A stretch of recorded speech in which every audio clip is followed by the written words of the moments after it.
La Voix des Bulles présente le One A Club, le podcast BD hebdomadaire qui peut vous conseiller pour vos achats chez Ikea.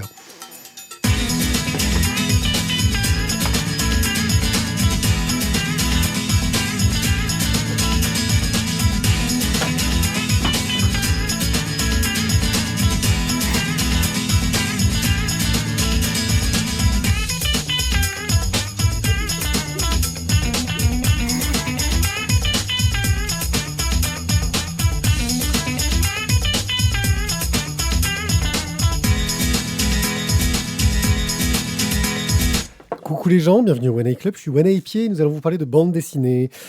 Et pour parler de bande dessinée, il faut que je me fasse accompagner de personnes compétentes, de personnes, j'allais dire élégantes, mais non en fait. Et ces personnes, ce sont ce cher Thio à la technique, parce qu'on oublie toujours les gens à la technique, et Thio, franchement, à la technique, c'est le gars qui assure. Surtout qu'il découvre le boulot et que finalement, ça ne doit pas être si compliqué que ça, parce qu'il arrive très très bien. Le live jockey, c'est Momo. Ouais. Tizak est juste à ma droite. Absolument, à droite du père. Et en face de moi, j'ai Jérôme, notre archiviste, et Guillaume, notre libraire. Salut. Voilà. Tous les métiers du livre sont représentés ici. Non. Bon, il y a un éditeur. Non. Il y a un auteur. Non, alors attends, excuse-moi. Deux choses claires. Vu leur salaire, auteur, c'est pas un métier. On lance tout de suite les débats. Joker. Et on va pas revenir sur les éditeurs, ça n'a jamais été un métier. Et Joker aussi. En vrai, ça devrait l'être. Mais voilà, bon, sinon on s'est fait des amis ce soir, du coup c'est sympa. On parle des distributeurs aussi ou pas ? Non. Hein ? Non, hein, Non. on est d'accord. Hein. Non. C'est ça, c'est le principe des intermédiaires dans Et tous les métiers. représentants. On parle pas assez des représentants parce que personne ne sait qu'ils existent à part les libraires. Si je suis bien le débat, en fait, le seul métier du livre valable, c'est libraire, en fait. Exactement. Et je vais en parler avec mes potes auteurs, ils vont t'adorer. Bah, d'un autre côté, c'est toi qui leur fais gagner de l'argent. Donc, quelque part. Il y a une Ils m'en font légende. gagner plus quand même. Hein, Il y a une légende, il paraît qu'il y a un métier qui s'appelle coloriste. Mais c'est une légende. Oui, en plus, il a même pas le statut d'auteur. Bon, on va parler, justement, parlant de couleurs, un bouquin qui est assez hallucinant sur ses couleurs, c'est Une année sans Cthulhu. On va parler du Monde de Picto, de Dementia 21, le tome 1, qui se suffit à lui-même, mais on attend le tome 2, on verra après, et du tome 1 des Mondes électriques. Avant de finir, en jetant un œil sur... Agretsuko, pardon. J'ai eu un bug. J'ai eu une absence. Bon, allez, Presque prêt. pour le coup, on enchaîne. Une année sans Cthulhu de Thierry Smolderen au scénario et Alexandre Cléris au dessin et les couleurs chez Dargaud pour 23 €. Et c'est Thierry qui continue son exploration du travail de ses auteurs. Absolument. Donc, une fois n'est pas coutume, 176 pages. Bien. Voilà. C'est voilà. Moi, je trouve qu'en termes de... C'est la meilleure chronique que tu aies jamais faite. Bravo. Bon, et merci, c'était sympa. On enchaîne. Alors, Une année sans Cthulhu, on va donc suivre un groupe d'ados qui est passionné de jeux de rôle, de jeux de rôle inquiétants, façon Cthulhu. Et ce groupe-là va rencontrer une jeune fille un petit peu étrange et mystérieuse. Bref, on va être dans les années 80. Voilà, on va être bien. On va plonger dans une ville qui s'appelle Holm-sur-Dark. Alors pas dark à l'anglaise, pas D-A-R-K, non, on enlève très à la française, avec un C et un Q, tout ça, comme Mireille. Je parle pas du cul. Et donc les 4 adolescents C'est plutôt Dumas dont on parlait à l'époque. suivent les consignes de leur maître de jeu, qui les conduit dans les étapes de l'appel de Cthulhu, dans le cimetière, tout ça. Bref, on est à fond dans l'ambiance. Ils doivent prendre des décisions virtuelles, aux conséquences absolument imprévisibles. Bref. Ils sont à fond dedans, quoi. C'est super. On part du principe que nos auditeurs savent que c'est que le jeu de rôle, parce que sinon on a pour 3 heures. Si C'est on ça. lance là-dessus, on est foutu. On va partir du principe aussi qu'on ne coupe pas le chroniqueur. Et comme on est aussi, malgré tout, dans du réel, et l'une des protagonistes, Marie, elle a quand même besoin de faire pissou. Sauf que, bien évidemment, on n'a toujours pas de WC dans les cimetières. Donc, elle fait un petit pipi entre deux tombes. Et là, c'est le drame. Le veilleur de nuit débarque. Donc, c'est la volée de moineaux. Tout le monde s'en va. Une fois de plus, ils se font pointer. C'est les gros méchants du village, etc. À la rentrée scolaire, Samuel, Henri, Marie retrouvent Oriane pour une nouvelle année qui s'annonce compliquée. Ils sont pas bien vus, encore une fois.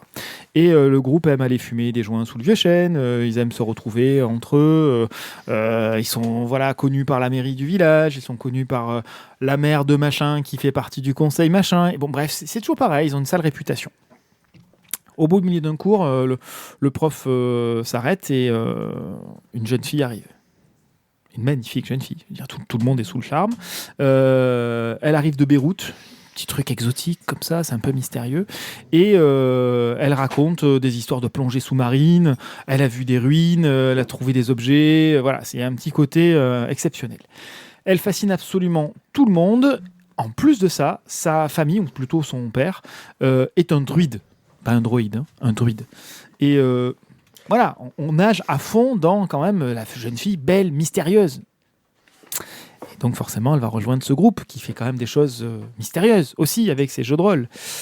Et elle aime bien aller fumer ses petits joints, elle aussi, aller faire ses soirées de jeu. Sauf que bon, pif pouf, accident dramatique, elle finit sur un lit à l'hôpital et personne ne sait si elle va s'en sortir. Sauf que, un petit peu à la manière pas des 4 fantastiques, comment est-ce qu'il s'appelait dans ces petits romans Bibliothèque Rose là, avec le chien? Le club des 5. Dagobert. Ouais, Dagobert le chien. Et ben, à la manière du club des 5, sauf qu'ils sont 4, ils vont essayer par tous les moyens de la faire sortir du coma, même par les moyens les plus étranges et les plus cthulhuesques possibles. Alors on retrouve donc notre duo Smolderen-Cléris, dont on a parlé dans plusieurs émissions précédemment. Une nouvelle collaboration autour donc du jeu de rôle, autour des années 80, autour de Cthulhu, mais surtout autour d'un fait divers réel. On est dans quelque chose qui s'est réellement passé dans l'actualité. Toutes les problématiques autour et la mauvaise image du jeu de rôle sont apparues avec notamment ce fait divers-là, qui a été largement monté en épingle par les médias, largement monté en épingle par la mairie et par les témoignages des différents parents d'élèves qui ont été interviewés. On est dans un style très rétro années 80, avec les jeux vidéo de l'époque, avec les bornes d'arcade de l'époque, avec les bars de l'époque. Smolderen a fait une fois de plus toutes ses recherches et a parfaitement respecté tous les éléments de cette époque-là. Pareil pour Cléris au niveau de la charte graphique, on va dire. Et donc, une fois de plus, l'alchimie entre les deux auteurs fonctionne à merveille, en tout cas pour moi. Et donc, je me suis replongé dans leur travail avec un grand plaisir. Une année sans Cthulhu, il y a Cthulhu dans le titre. Voilà, certains disent que c'est le Stranger Things de la BD. C'est le Stranger Things de la BD francophone, je dirais même, parce que là, on est vraiment... Ou l'anti-Stranger Things, puisque ça a été le titre du Point. Une année sans Cthulhu, l'anti-Stranger Things. Ah oui, il avait surnommé l'anti-Stranger Things ? Absolument. Je dirais pas anti, parce que je pense que... Je pense que c'est ça. Je pense qu'on est dans les mêmes... dans les mêmes ressorts, c'est-à-dire qu'on va chercher un peu aller sur ce côté nostalgique de cette époque-là, mais à la francophone. Stranger Things, quand je le regarde, moi je vois tel que j'imaginais la vie aux États-Unis dans les années 80. Tu dis pas ça, t'as vu qu'une saison. Ben oui, mais quand je vois la... Ben non, dans ce cas, tu en parles pas. Non. D'accord, t'as raison, j'en parle pas. Mais toi non plus, t'es pas censé parler. Si, moi, j'ai tout vu. Oui, mais t'es pas censé parler, t'as pas de micro. Et toi, t'es censé parler dans ton micro. Voilà, mais t'as pas de micro. Donc moi j'ai trouvé, oui, on est dans ces faits divers, ça m'a rappelé plein de mes aventures avec les potes, celui qui était obligé de faire le mur parce que sa grand-mère voulait l'empêcher de faire du jeu de rôle parce que c'était un truc de satanique. Ce genre de satanique, ta mère. Vive les dromadaires. Voilà. Et ouais, non, je trouve que l'ambiance... En fait, je vais rentrer. est très très bien retranscrit et que oui, on s'y retrouve totalement. Ce côté borne d'arcade...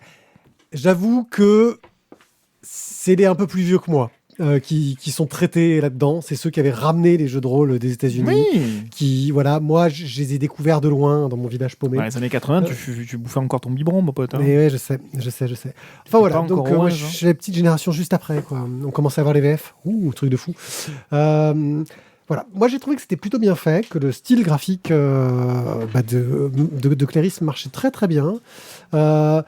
Que ça s'amusait à aller chercher dans plein de thématiques de l'époque. Je vais pas toutes les dévoiler parce qu'il n'y a pas que le côté un petit peu occultiste, il y a aussi un petit peu, on va dire, de fantasme, de SF, d'informatique, de ce genre de trucs-là. Voilà, on pense aux cobayes, entre autres. Oui. Voilà, ça va chercher un peu dans tout ça et j'ai trouvé que c'était une sorte de juste mélange de ce fantasme des années 80 françaises qu'on peut avoir. Je trouvais ça plutôt bien foutu. Oui, un côté Tron, dit Azertov. Ah non, mais il n'y a pas un côté Tron. Il y a une référence et un hommage à Tron qui est assumé et qui est revendiqué. Ah oui, non, mais il est flagrant. Ou à Wargames, ou ce genre d'œuvre de cette époque-là, on va dire, et qui mélange l'informatique, qui est encore un truc extrêmement mystérieux T'as pas déjà parlé, toi et bizarre. Non, mais c'est vrai, mais c'est des trucs sur lesquels on peut rebondir. Tu aurais dû l'enregistrer celle-là. Et dans là, la Guillaume petite est arrivé Je peux la comme mettre. un pélican. Sauf que C'était c'était pas Guillaume. Je n'assumerai pas celle-là. Il commence à y avoir beaucoup trop de pélicans dans cette émission.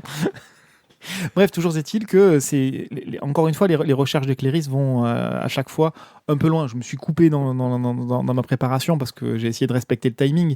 Mais C'est bien noble de ta part. je sais, mais du coup, je parle après. Et je l'avoue. Donc du coup, c'est toujours réfléchi, il y a toujours graphiquement et scénaristiquement parlant une cohérence et des recherches pour avoir justement toutes ces références. Et chacun va y trouver un petit peu la sienne.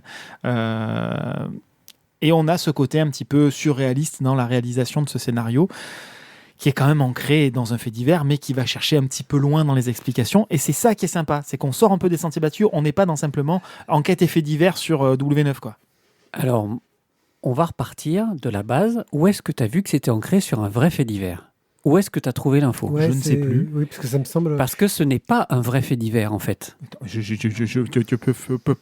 Attention, il Thio va veut y parler. avoir une Attention. information. Alors, c'est qu'en fait, je crois qu'ils l'annoncent au début de l'histoire, ils font comme si c'était un fait divers. C'est ça. Ils le disent au début. C'est ça. Voilà. C'est comme, Parce c'est comme dans Fargo quand ils te Ouais, disent ouais, non, ceci mais- est basé sur des faits réels. Non, non, Au non, début non, de Fargo, alors que pas du tout. Mais En fait, et alors là, pour le coup, pour faire un peu plus ancien, moi qui ai commencé le jeu de rôle en 87, c'était effectivement déjà avec la VF, mais c'était le tout T'es début de la vachement VF. bien conservé pour N'est-ce un pas, vieux. t'as vu ça Effectivement, il y a quelques faits divers qui ont défrayé la chronique à l'époque, et je m'en rappelle très très bien parce que mes parents me regardaient plus que de travers à c'est l'époque. 95 le pire.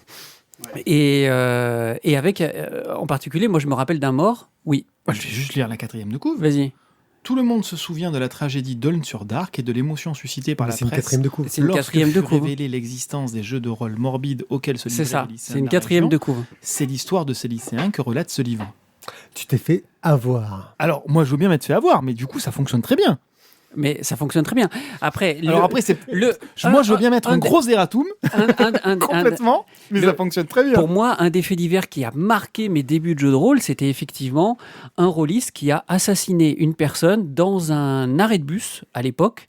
Mais il était dérangé, il avait des problèmes psychologiques. Mais comme c'était un rôliste, on avait mis ça sur le compte du jeu de rôle. Ils ont fait un mix de faits divers de l'époque en fait. Interview avec, comment elle s'appelait Attention, Thio, si tu veux parler, prends le micro. Ouais, il faut que tu prennes le micro là. Comment elle s'appelait la présentatrice de France 2 qui avait fait un reportage justement. Mais c'est pas Mireille Mireille Dumas, Dumas. justement. Mireille Dumas. Dumas. C'est 95. Mireille ça. Dumas. Un truc à charge, mais alors. C'était Bas les masques, 1995. J'ai des potes qui devaient partir de Faudrait chez que je la eux. regarde un jour cette émission quand même. Ou Enfin, pas. celle-là. Avec le psychologue Abgral. Je crois que c'est même du nom du psychologue tellement ça nous m'avait marqué à l'époque. Après, pour finir un petit peu sur cet album, qui est un bon album, hein, franchement, le dessin est sympa, la mise en couleur est très très très intéressante. Ne pas oublier le petit dossier documentaire à la fin qui fait 4 pages, hein, c'est très très Il y a une très couve modeste. il y a une couve de Cassius Belli, tu vois. Mais il y a une couve de Cassius Belli, exactement, et ce petit dossier documentaire est très intéressant. C'est là en particulier où Snolderen donne un petit peu ses références, et dont Tron, sachant que lui, il assume le fait de ne pas avoir joué au jeu de rôle, de ne pas avoir vraiment connu ce monde-là. Par contre, c'est Cléris qui l'a connu et qui retranscrit un petit peu cet univers. Et c'est l'association des deux qui donne quelque chose de vraiment assez intéressant. Très sérieusement, si vous n'avez pas fait de jeu de rôle, ça ne vous parlera pas plus que ça. Donc c'est quand même un petit peu basé sur la nostalgie aussi du jeu. Ouais, non, c'est. Moi, je trouvais ça sympa. Ouais, tu voulais dire quelque chose Alors, moi, je l'ai pas lu, mais par contre, je veux bien le prendre pour le lire. Non, mais maintenant que tu sais que c'est pas historique, tu veux le prendre. Maintenant que je sais que ça parle d'une époque que j'ai connue, mais voilà. Je vous parle d'un temps que les Alors, moins de 20 ans. J'ai trouvé voilà, que c'était un bouquin sympa, nostalgique. Ce qui est presque difficile, c'est que on a lu des trucs vachement mieux de Snolderen et Cléris. Oui, alors c'est vrai qu'effectivement, des trois qu'on a ça fait petit joueur. Là. des trois qu'on a présentés, j'ai commencé par Feuille volante dans la présentation parce que c'est celui qui m'a le plus attiré, et des trois, c'est celui qui m'a le plus Oui, plu, c'est voilà. vrai. Et sur les deux suivants, celui-là est peut-être un cran en dessous de l'été diabolique. Alors, même si Snolderen assume et revendique le fait que c'est une trilogie pour lui. Ah bon? Oui, c'est marqué dans le dossier documentaire. Je l'ai raté. Bah voilà. Donc, pour lui, il faut lire les trois pour avoir une vision complète de leur travail commun à tous les deux. Ok, donc c'était Une année sans Cthulhu de Thierry Smolderan, Alexandre Cléris chez Dargaud pour 23€. On va passer au monde de Picto, scénarisé, dessiné et colorisé par Michel Alzéal aux éditions Paquet pour 18€. Et c'est Jérôme qui va nous en parler. Je t'en prie, Jérôme. On a reçu une épreuve non corrigée. Enfin, je ne sais pas trop s'ils peuvent corriger le texte dedans, mais on verra derrière. Vas-y, explique-nous un peu pourquoi ma phrase qui peut sembler absconce. En fait, déjà pour expliquer cette épreuve, en fait, on peut recevoir parfois de la part d'éditeurs des albums en avant-première qui, en général, nous sont envoyés en PDF. Donc, ils sont ce qu'on appelle des versions non corrigées, donc des versions où le texte peut encore être perfectible avec des fautes d'orthographe ou des coquilles qui restent et de temps en temps, et là c'est le cas, de temps en temps des photocopies qui sont reliées et qui permettent aux libraires ou aux chroniqueurs de prendre connaissance de l'album avant sa parution et avant qu'on reçoive un SP en bonne et due forme. Donc là c'est le cas, c'est une épreuve que j'ai récupérée au Festival international de la bande dessinée d'Angoulême alors que l'album ne sort qu'au mois d'avril. Donc voilà, c'est quand même un petit peu en avance. Donc Le Monde de Picto par Michel Alzéal, qui va sortir chez Paquet donc au mois d'avril. Alors de quoi ça parle ? Ça parle de on ne sait pas qui n'a pas de nom. On ne sait pas quoi. Un chevalier qui part à la recherche de sa princesse, qui est forcément enfermée en haut d'une tour, gardée par un dragon, nécessairement. Sauf que en chemin, il va s'arrêter dans une auberge et il va se faire piquer son cheval. Et plus que son cheval, d'ailleurs, il va se faire piquer sa couronne et son épée, puisque forcément, il est un prince, il a une couronne. Donc voilà, il va essayer de partir à la recherche de sa princesse. Sans ses attributs, mais celui qui lui a piqué va se faire passer pour lui et va partir à la recherche de la princesse. Tout cela dans une absence absolue de texte, puisque Le Monde de Picto, en fait, on est dans un album qui est composé de pictogrammes uniquement. Et des pictogrammes contemporains. Donc beaucoup d'images liées aux pictogrammes qu'on a l'habitude de croiser dans notre vie quotidienne, que ce soit dans des albums de bande dessinée comme la bûche qu'on scie ou les petites ampoules pour représenter l'idée, et beaucoup qui viennent du code de la route et des panneaux, donc des pictogrammes qu'on a l'habitude de croiser dans la vie quotidienne. La mise en couleur est assez classique. Je dirais que c'est pas le plus intéressant dans cet album, avec des aplats de couleurs. Là, il faut être un peu prudent parce qu'il faudra voir ce que va donner la version définitive. Là, on est quand même sur une épreuve qui a quelques mois maintenant. Il est possible qu'il ait pu y avoir des modifications avec la version définitive. Dans l'ensemble, moi, cet album m'a beaucoup plu. Ça a été vraiment une très très bonne surprise parce que j'y suis allé un peu à reculons en me disant ouais, c'est un peu naze et tout. Et en fait, voilà, c'est bourré d'humour, c'est bourré de trouvailles. En termes de sens de lecture, même, c'est assez rigolo parce que parfois c'est un peu déstructuré. Il y a des cases qui sont un peu déstructurées. L'histoire en elle-même se suit facilement, et une histoire qui est très très classique, a plein de rebondissements, et voilà, moi j'ai vraiment passé un très très bon moment, et ça a été une de mes belles découvertes du festival d'Angoulême, alors que l'album n'est pas encore paru. Donc moi je lui mettrais un coup de cœur, même si on est quand même sur quelque chose qui est assez particulier par rapport à ce qu'on a l'habitude de lire. Ça se lit très très vite aussi, puisqu'il n'y a pas de texte, donc voilà. À vous, messieurs. Eh ben, Thierry, vas-y, je t'en prie. Allez, vas-y, commence-toi. Je vérifie, je viens de vérifier qui l'allume. Vas-y, Thierry. Je pense que voilà, c'est fini. Dans le classement des lancements, je pense que celui-là, il est placé haut. Bon, alors, bah oui, tu sais quoi, moi aussi j'ai envie de mettre un coup de cœur. Je me suis régalé. Ouais, non, sérieux. Je me suis régalé. C'est effectivement plein de trouvailles. Il y a des références ou des inférences dans tous les sens. Des inférences ? Attends, tu peux me. Ouais, c'est des références croisées avec des. Il faut que c'est là, avec la culture commune. Voilà, donc c'est une référence. Merci. Donc ça fonctionne extrêmement bien. La couverture, la petite référence connue au château de Neuschwanstein qui a servi de modèle pour Cendrillon. Et on est sur des petites choses qu'on a dans notre inconscient collectif, sur les contes classiques. Et puis on va aller croiser 2000 contes à l'intérieur, mais avec beaucoup de... Il y a des cons aussi. Il y a des cons aussi, ouais. Mais c'est bien raconté. Alors, il y a un petit moment où on a l'impression que ça patauge un peu dans la semoule, Oui, mais c'est vrai. Mais ça raccroche vite les wagons. Et voilà, la trouvaille des petits pictos qui dynamisent énormément la lecture. Plus des petits jeux d'oubapo, on va dire ça comme ça, avec les cases qui brûlent, avec le sens de lecture avec les petites flèches pour nous faire un petit labyrinthe parce qu'il y a une course-poursuite et on se perd. Voilà, c'est plein de petites trouvailles comme ça. Il y a un vrai jeu entre l'auteur et le lecteur. Il y a un vrai dialogue entre l'auteur et le lecteur. Et il essaye de nous amuser, il essaye de nous amener en permanence. Et il y réussit assez bien. Voilà, donc moi j'ai envie de lui dire merci parce que c'est chouette. Voilà, c'est vraiment un très très très très chouette moment. Graphiquement, il y a une recherche. Les pictos, c'est une recherche. Dans la narration, c'est une recherche. Et voilà, moi il y a plein de trouvailles et j'ai passé un excellent moment. Je chante la vie, je danse la vie. Merci Michel Alzéal. Merci pour ça. Merci. Non, vraiment une belle surprise. Disons que l'exercice est intéressant, un exercice de narration. J'adore les exercices de narration. Hein. Je suis très oubapo, ça vous le savez. Il y a plein de petites trouvailles très intéressantes d'un point de vue narratif. Parfois des choses assez subtiles alors qu'on s'y attend pas forcément, sur des pages qui se répondent par exemple, ce genre de choses-là. L'exercice du pictogramme, je pense qu'il n'a pas inventé un nouveau mode de narration, entre guillemets, qu'on n'en fera pas des milliers comme ça, et que s'il reproduit le truc, il va falloir vraiment qu'il y ait des tonnes d'idées géniales pour que ça marche, parce que sinon ça va vraiment faire... Ça va venir saoulant, mais ça marche très très bien sur un album. Ça apporte un plus à du muet, en fait, fait intelligemment. Je l'ai déjà vu, l'usage de pictogrammes, mais sur des séquences plus posées, plus courtes. Là, on est vraiment sur quelque chose au long cours qu'il utilise.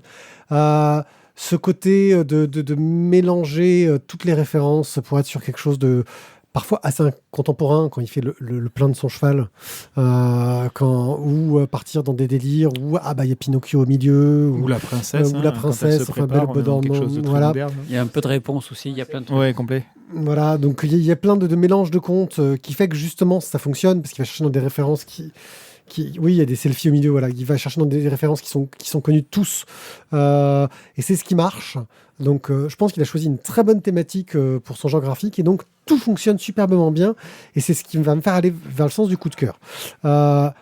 Maintenant, j'espère qu'il va avoir une autre idée géniale pour faire un autre album, parce qu'il ne peut pas reproduire la même chose. Le tome 2, c'est le monde du code Rousseau. S'il arrive à reproduire quelque chose d'aussi réussi... avec le même système, c'est vraiment chapeau à lui, parce que là, je pense qu'il a atteint peut-être, enfin selon moi en tout cas, les limites de ce que cette narration peut utiliser, parce qu'il va très très loin dans ses recherches, et ça marche très très bien. Donc voilà. Okay. Il y a combien de pages, Mathieu, toi qui as le bouquin en main là? Parce que l'air de rien, c'est pareil, c'est pas un exercice qu'il a fait sur Biplanche. Non, il doit y avoir une cinquantaine de... voilà, tu vois, on commence à atteindre presque un nombre correct de pages. C'est en dessous de 100 quand même. Hein. Je veux dire, c'est un peu limite. Donc voilà, Monde de Picto de Michel Alzéal chez Paquet pour 18 €. Et ça devrait être sorti, je crois, quand l'émission sera... Ouais, pas loin. Oui, ça sera sorti quand l'émission sera diffusée. Donc, qu'est-ce qu'on est balèze, quoi. Ouais. Franchement, qu'est-ce qu'on est balèze. Magnifique.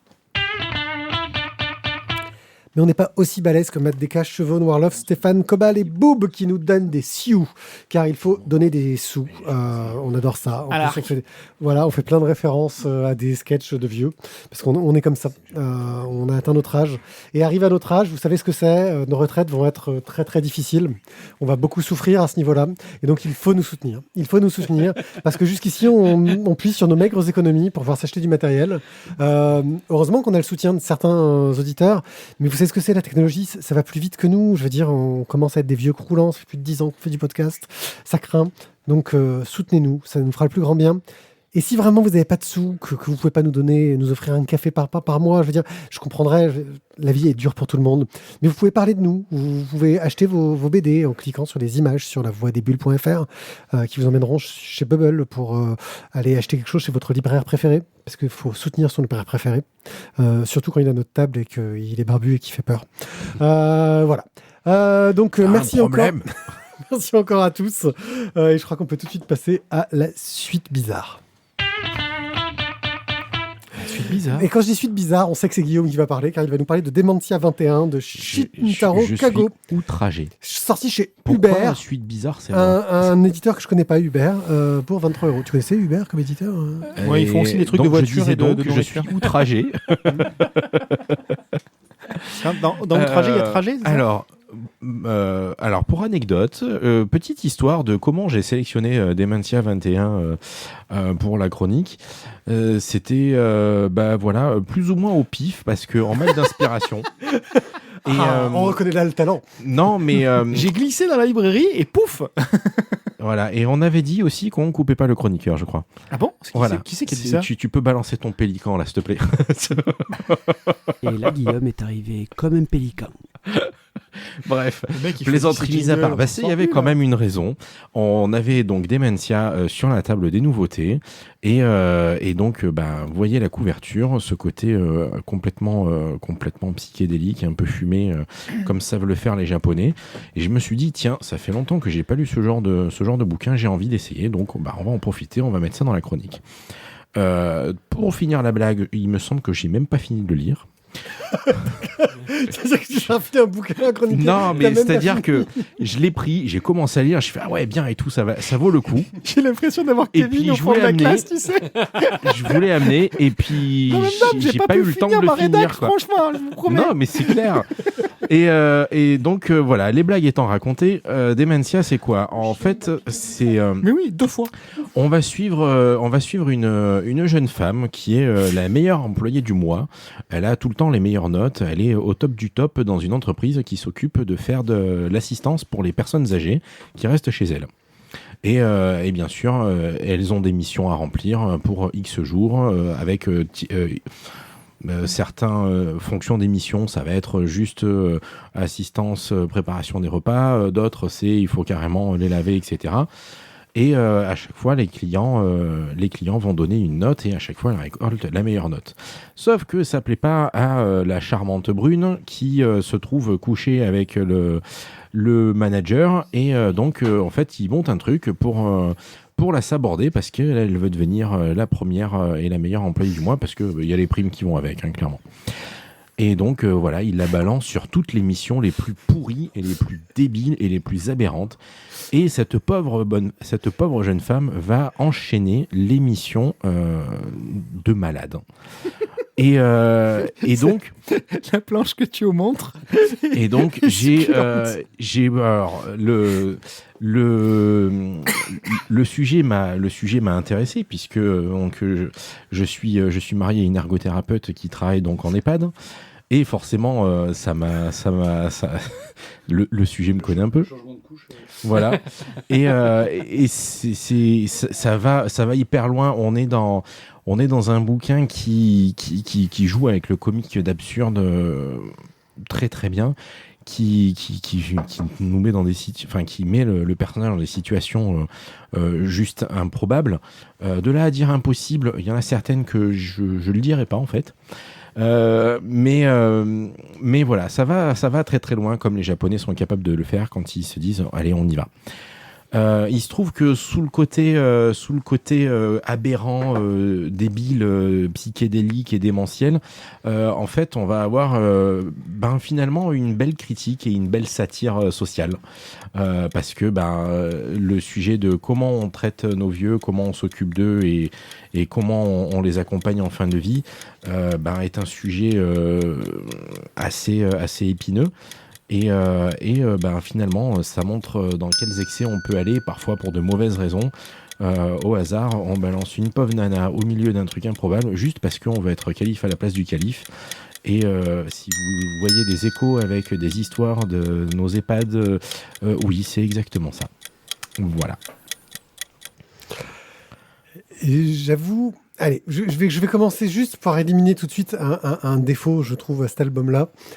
Il est cher, je trouve. Du 23 € pour un gros album en manga, ça reste ce que j'appellerais du manga un peu luxe, tu vois. Ouais, mais la couverture est glacée. Oui, mais il n'y a pas de vernis sélectif et pas d'embossage. On s'en fout, c'est glacé. Voilà. Donc voilà, j'avoue, c'est un peu le défaut que je mettrais. Après, je connais pas cette maison d'édition, donc ça va pas être une grosse maison d'édition. Non. Ça se fait là, dans l'arrière-boutique d'un Voilà. magasin de livres à Aix. En revanche, ouais, c'est une découverte. Je commence à lire ça en me disant, bon, ok. Je vois la couverture, ça a l'air complètement absurde. Et puis je commence à le lire, je fais, oui, enfin, c'est des histoires de tranches du quotidien, de quelqu'un qui s'occupe des vieux.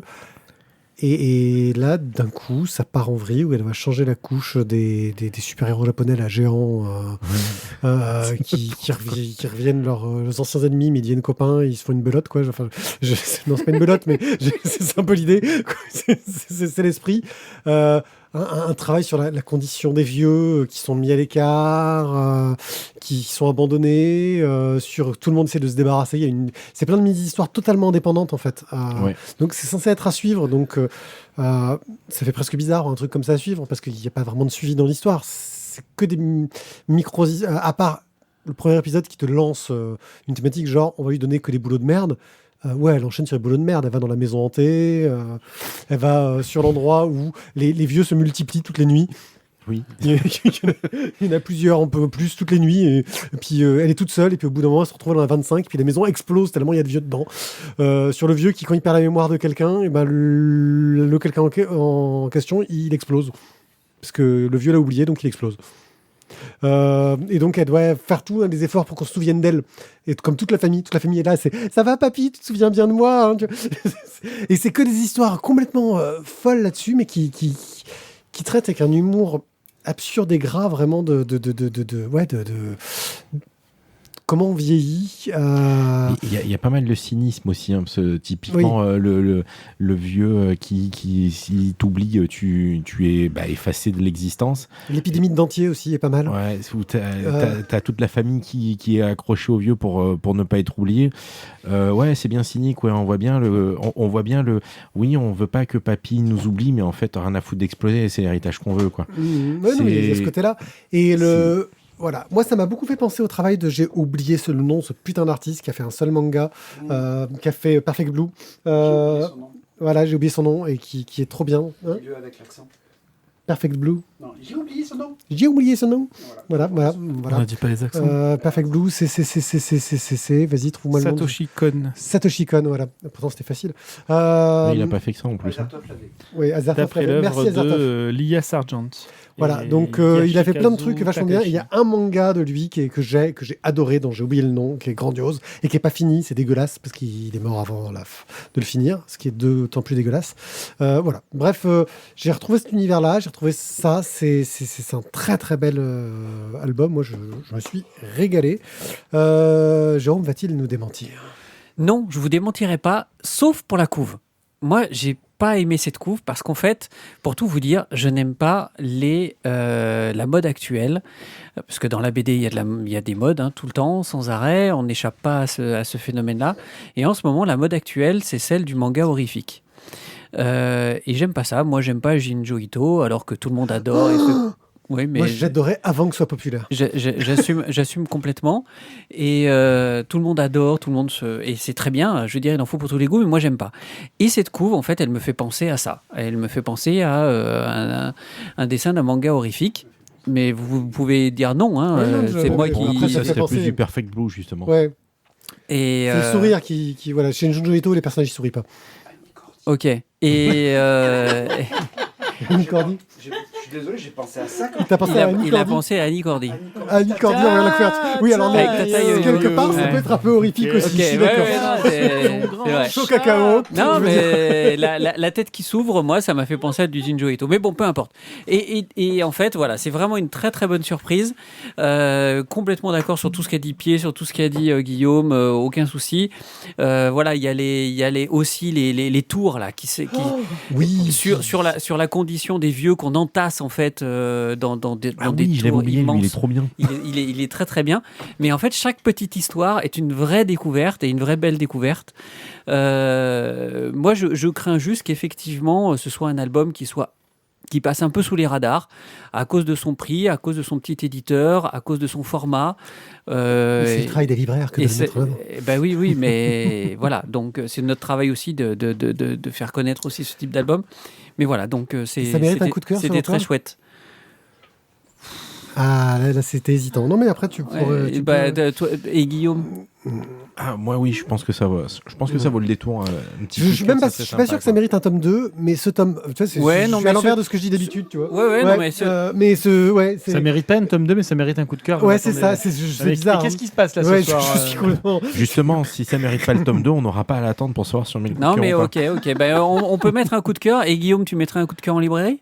Ouais, je pense que je le mettrai en avant et un petit coup de cœur pour justement le booster un peu parce que ça vaut le coup de découvrir ce genre de bouquin, quoi. Et ben on a 23 € surtout. Et ben on accompagne Pierre. Alors Allez. on met un coup de cœur. Alors Coup de allez, cœur, coup de cœur. donc c'était Démentier 21 de Shintaro Kago chez Uber Édition pour 23 €. Je vais donc vous parler maintenant des Mondes électriques, le tome 1 qui est paru chez Glénat pour 15,95 €. C'est scénarisé et dessiné par Christophe Aliel et colorisé par Michel Assarazacorn. Pour le pitch, on va faire court.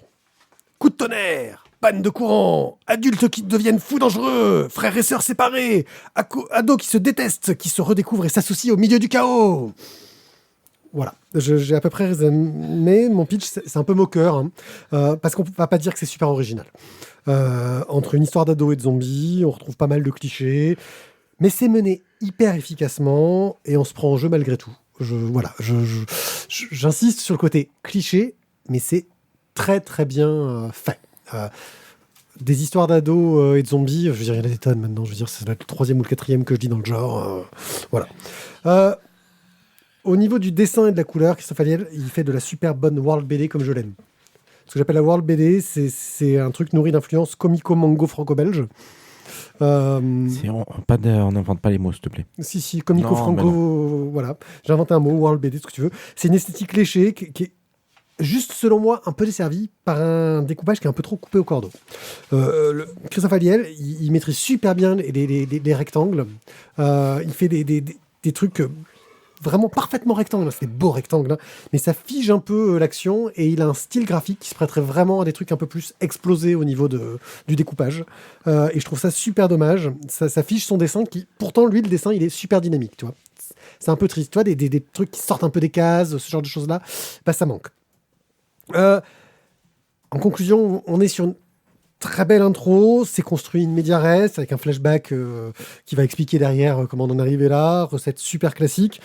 Ça n'attend qu'un peu, dans cette recette, un peu de piquante, de croquante pour devenir une excellente série jeunesse. Voilà, ça manque un petit peu.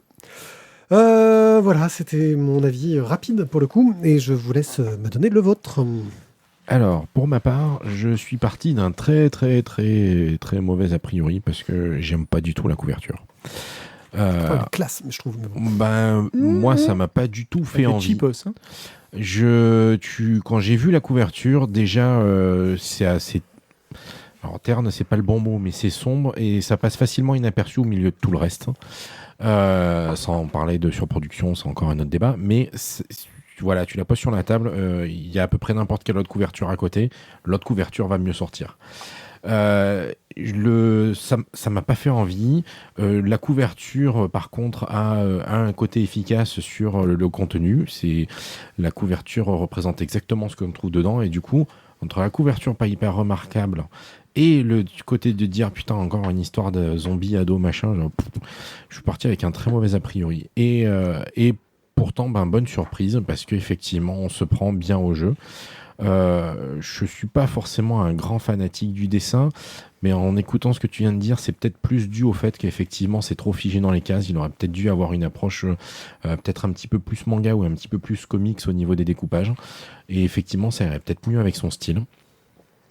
Mais voilà, partant d'un mauvais a priori, j'ai quand même finalement passé un très très bon moment à le lire, parce que voilà, on réinvente rien, mais ça fonctionne bien. Thierry, toi qui aimes les zombies et les jeunes. Voir les jeunes zombies. C'est exactement ce que j'allais dire. Je préfère les jeunes zombies. Non, alors les Il zombies. y a un ça me- manga là-dessus. Les zombies, ça me fait chier. Les BD sur les jeunes ados qui se détestent mais qui vont quand même devoir s'unir, c'est pas fondamentalement ma tasse de thé non plus. Et ici, ça s'est gravement confirmé. Je me suis fait suer du début à la fin. C'est trop consensuel. Voilà. Donc, perso, je suis vraiment pas le client. Et la couverture, pour moi, retrace exactement ce à quoi je m'attendais. La typo, les couleurs. Voilà. C'est vraiment pas fait pour moi. Je dis pas que c'est mauvais, attention. Je dis juste que clairement, c'est pas pour moi. Eh ben, qui va essayer de sauver de l'abîme cet album? Le jeune zombie, c'est Zozo Zombie. C'est un manga, c'est une série de mangas hyper célèbre et hyper connue au Japon. Ça s'appelle Zozo Zombie. Et bien, donc je sais que Je te recommande. Bah là, tu me recommandes de ne pas le lire du coup, C'est ça. C'est ça. Jérôme. C'est ça. Tout pareil que Miguel. Tu l'as tout pareil que lequel de Miguel, parce qu'on est 3 Miguel. Ah, il a pas le tout pareil que Tout Miguel. pareil Si, on que l'a. Miguel. Ah voilà. Tout pareil que Miguel. Parfait. Tout pareil que Miguel. Non mais c'est bon. Là, t'en as trop fait d'un coup là. Il a le hockey. Juste un petit, parce que c'est bien, moi j'aime bien faire des petits parallèles avec les autres émissions. Dans l'émission précédente, on avait chroniqué Vesper, le tome 2. Pour moi, c'est fait partie de la même catégorie d'albums. Donc, on prend son cerveau, on le pose à côté, on lit, on reprend son cerveau et on a oublié ce qu'on a lu. Donc, voilà. C'est un peu le problème de ce genre d'album, c'est que, et là je reviens sur mes classiques, c'est que ce genre d'album, c'est l'origine et l'explication qui va faire si l'histoire est bonne ou pas. Et donc c'est un tome suivant qui pourrait dire que c'est quelque chose de bien. Là, voilà, je disais, il y a ce problème sur le dessin, mais ça marche bien, c'est bien raconté, mais là, il me manque le petit truc crunchy quoi, qui te ferait dire hey, c'est vachement cool, on est en attente. Moi, je suis totalement en attente, je suis curieux. Ça se passe à des gamins sans problème, hein, c'est vraiment de la BD d'horreur pour les jeunes, mais bon, c'est pas. Je suis pas resté à fond. D'horreur, c'est pas une BD d'horreur. Non, mais d'horreur jeunesse, je veux dire. En revanche, je serais très curieux un jour de choper Christophe Aliel, qui en plus, il me semblait marseillais. Dis-moi, Euh, Pierre, plus c'est depuis ton un front moment. qui grandit ou c'est tes cheveux qui sont en train de faire une migration vers le sud? Vous fallait que tu la sortes celle-là. Ça, c'était gratuit ça. Ouais. Et oui, je vous disais juste que j'aimerais bien choper Christophe Aliel parce que même si c'est plus la mode, maintenant on parle des intelligences artificielles et plus des NFT, il fait beaucoup d'illustrations qui vendent un NFT et je serais très curieux d'avoir le point de vue d'un auteur qui vend du NFT et qui fait de la BD classique. Oh, Bon, ceci étant, sur les 4 chroniques, 2 coups de cœur quand même ce soir. Pas mal. ouais, c'est pas mal. Mais là, on va Oh, jeter le un œil blasé. sur Oh le blaze. Agretsuko. Agretsuko. Je mets un coup de cœur. Alors, Agretsuko, c'est un petit shoujo tout mignon, tout gentil. Ça se passe sur Netflix d'ailleurs. tiens. On ne te croit pas. Mais si, c'est vrai. Alors, Agretsuko, en fait, c'est une petite pandarou. Toute Dit gen- Pandate. Non, voilà, une petite Firefox aussi, je crois qu'on peut dire, mais et donc, bah voilà, elle est employée de bureau dans une grosse société japonaise à Tokyo, si je me souviens bien. Elle est comptable et elle est gentille, elle est patiente et elle est introvertie et elle ose pas dire non et elle se fait un peu marcher dessus par tout le monde et en fait elle a un truc en fait pour arriver à supporter tout ça et à vivre tout ça. C'est que elle va faire du karaoké. Voilà, le soir. C'est ça, elle va Bon, faire bah, du je crois qu'on karaoké. peut mettre la fin à l'émission. Allez, ciao les gens. Ah, moi, je mets un gros coup de cœur. Il y a pas de zombies. Non. Et donc, non, je sais pas, je suis en train de me demander si j'arrête ou pas. parce que donc, Moi aussi, elle va faire parce du que ça karaoké m'a- parce que Je ça l'ai pas l'aide vu, mais ça m'intrigue. ça l'aide à passer, voilà, à sortir un peu ce qu'elle a à l'intérieur et qui a besoin d'exploser. Alors, je passe très très rapidement sur les collègues du bureau qui représentent tous un archétype, celle qui parle trop, celle qui fait du commérage, celle qui le mec un peu effacé, le patron un peu tyrannique, enfin tout. Les autres collègues de bureau qui sont pas dans le même service mais qui rayonnent parce que c'est des femmes libres, enfin et importantes et avec du charisme, enfin bref tout ça. Tous les clichés, on est là, hein, c'est un côté satire sociale. Et donc, voilà, elle va au karaoké pour sortir tout ce qu'elle a dedans qui va pas. Et là, Gretsuko, elle passe en mode... Parce qu'elle fait pas du karaoké sur des petits trucs classiques et non, gentils. c'est du bon gros death metal de la mort. Oula, tu satures, monsieur. Oui, mais c'est death metal. Si Ouais, tu mais satures pas sur justement, death metal, elle sature beaucoup. Et donc, c'est très, très Doucement rigolo. avec Parce la que... double pédale. Et donc, c'est le Il côté... s'appelle Jérôme. C'est le côté rigolo et excentrique de la série qui fait que voilà, Agretsuko, pour se sentir mieux et vider la pression, elle passe en mode gros death metal de la mort qui tue le soir au karaoké, sauf que ça finit par se savoir et qu'il se trouve que ça dérange pas tant que ça certains de ses collègues. Et donc après voilà, on va suivre tout un tas de tranches de vie, d'histoires improbables, de petits moments gênants. Et donc Agretsuko qui quand elle passe en mode death metal, elle déboîte et elle est même charismatique. Voilà. Et avec petit clin d'œil rigolo à j'ai oublié le nom du groupe là, ceux qui ont des maquillages complètement improbables, merci, sur les yeux, parce que en général ça est complètement là-dessus en mode death metal. Puis c'est très très très rock metal à la japonaise, genre X Japan et compagnie. Ouais, c'est ça. Non, mais c'est très très rigolo. Et donc 5 saisons. Alors on en parlait avant. Le scénario en lui-même se renouvelle pas dans le sens où de toute façon chaque épisode correspond à des tranches de vie, à des petits moments, et donc on va juste suivre la vie de la vie de ce petit pandarou dans son petit bonhomme de chemin, dans son petit boulot de comptable, et voilà. Et c'est très fun, c'est très léger, c'est très mignon.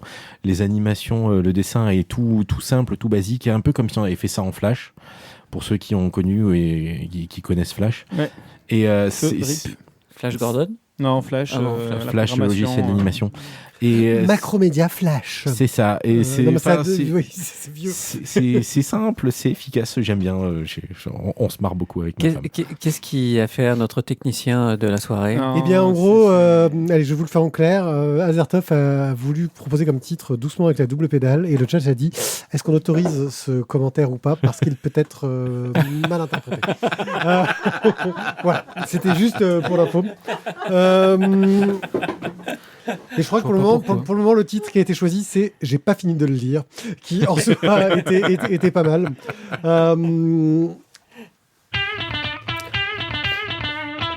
Et je crois que voilà, c'est le bon moment pour finir cette émission, où on a pas mal rigolé quand même. On a passé un bon moment. Merci beaucoup. Voilà. Thio, toi qui n'étais que à la technique, est-ce que ça passe quand on est que à la technique, les émissions? C'est quoi qui est mieux? En fait, je vous ai trouvé meilleur quand je suis. Ah, tu as trouvé meilleur quand En tu es là? fait, si tu parles, il faut quand même que tu sois devant un micro. Quand Que même. je vais te dire, surtout pas ton d'un Evelyne. micro. Non, je vous ai trouvé meilleur que quand je suis pas là, en fait. C'est sur la... Meilleur que quand t'es pas là. Ok. Ouais, alors ça, j'ai envie de te dire, tu vas réfléchir 2 minutes, tu reviens. En fait, vous êtes meilleur quand je suis pas là. Ok. On va réfléchir un peu à tout ça, et je crois qu'on va pouvoir lancer la fin de cette émission. Donc ça, c'est le mec qui a pas plus envie de faire de chronique en fait. Il a plus envie de se faire chier à les Il a écrire. plus envie. Là, il est bien, il est là, il est au spectacle, le garçon, il appuie sur 3 boutons, il peut lancer ses jingles quand il a envie. T'as vu un peu comme j'ai simplifié le... Ouais. T'as vu comme C'est j'ai ça. simplifié la technique quand même. Tranquillou, Billy. C'est devenu un peu tranquille. Il discute sur le chat, tranquille, c'est sympa. Ouais, il est là, il prépare sa petite bouffe là, et hop, tranquillou bilou le garçon. Merci de nous avoir écoutés. La semaine prochaine, ce sera soit une émission spéciale, je sais même plus, pour les enregistrer tellement longtemps. Il nous en reste une de quoi on parle. Soit un canaille BD. Hein Nausicaa, Oui, il est passé. il est passé, il est passé déjà déjà. sorti. Il est sorti. Ouais, Et puis alors, Voilà. Bon, vu je sais qu'on est plus. sur Bon, la on verra. 3e émission de ce soir, en fait, il est Voilà. sorti il y a beaucoup Ça va de semaines. couper là, ça va Et là, couper. le faut dire jingle, au il est revoir, devenu là. super court à la fin. On a plus le temps de Salut parler. les gens, Allez, salut. au revoir. Bye bye. les gens. Et vive les pélicans. Putain, il est devenu trop court parce que ce jingle tellement dit des conneries. Et non, On dit trop de conneries. Je dis au revoir pendant 2 heures aussi. Ouais. On dirait mon père.